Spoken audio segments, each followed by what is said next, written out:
praised sky high the Sankhya Yoga method. In the third chapter, you are equally praising sky high the Karma Yoga chapter. Now please tell me without any ambiguity, Tanme Bruhi Shunishitam. No more of ambiguity. Tell me categorically, of the two, which is the better.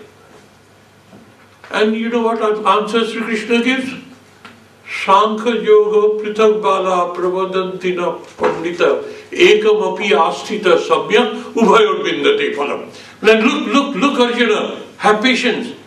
Sankhya and Yoga, Karma Yoga and Jnana Yoga, Bala, idiots, stupids, of no understanding whatsoever, they say they are different. Na Pandita, a realized soul sees no difference in them. Why? Because they reach the same goal. Ekam api asthita samyak. If you get hold of one methodology correctly in your lifetime, convert your life into practicing it, that's enough. You have reached that goal.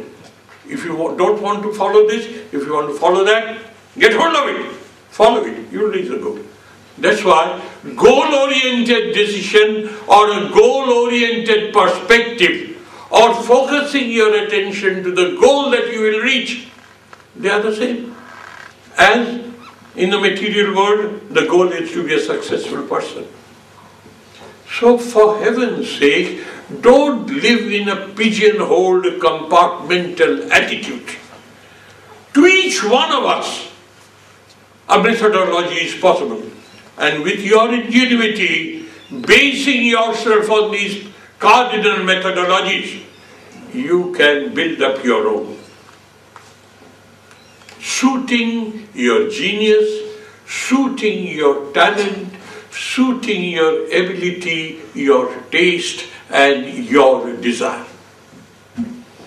So, Sri Krishna now here comes back again to prove that all methods lead to the same goal.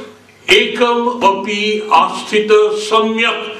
Please kindly remember this, or you can go back to your books and underline this. Ekam api, any one of these. These means all the methodologies that will be pronounced in the Bhagavad Gita. Any one of this, asthitaha, that is, you accept it with whole heart, no reservations.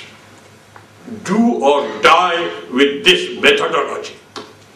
Samyak, without any hesitation, without any doubt, without any reservation. Whenever there is doubt, the first casualty is your motivation. Remove all your doubts, your motivations will be fully displayed. So, ekam api asthita samyak ubhayor bindate phalam. You reach the goal which both of these methodologies will take you to. This is what he is again repeating here in the 6th chapter. What is he saying? Look, anashritam karma phalam, without expecting any results, by performing ethically and morally approved duties of life. Karyam word, karma would have been enough. The word karya has been implanted here to highlight it must be morally and ethically acceptable. So the ends will justify, the means will not justify the ends. It has to be absolutely morally and ethically correct. So a person who has got into the habit of converting the performance of duties of life ethically and correctly approved with an attitude of endless worship of the divine, he can be called a yogi, he can also be called a sannyasi. Why?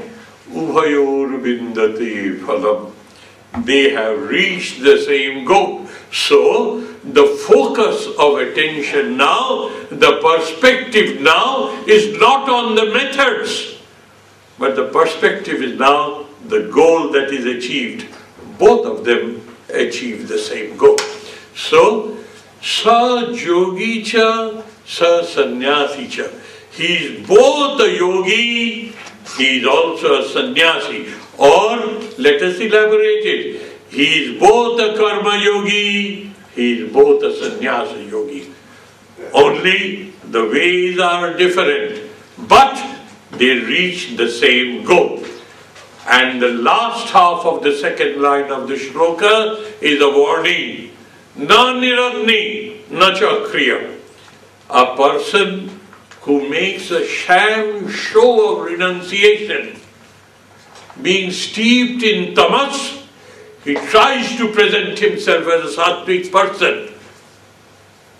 They are nowhere in this game. Nacha niragni, nacha kriya. Who runs away from the performance of duty, being scared of it, he is not worth calling a man. Or a person who does not perform the duties of life with a sham show of I am a sannyasi, he is not worthy being called a man. They are not in this ball game. They have been absolutely discarded. It is only meant for honest, dedicated, devoted aspirers for truth. So, my dear friends, with this introduction to the 6th chapter and an elaborate study of the first shloka, the second shloka will be elaboration of the first. But it is also very, very necessary, because he will explain to you why he is saying so. He will not leave it to me or to you. He will say it himself, that this is why I am saying so.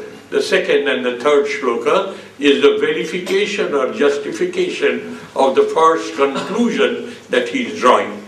So, my dear friends, we meet here next Sunday again at this time to carry on with our study of the Gita, the 6th chapter. Thank you, my dear friends.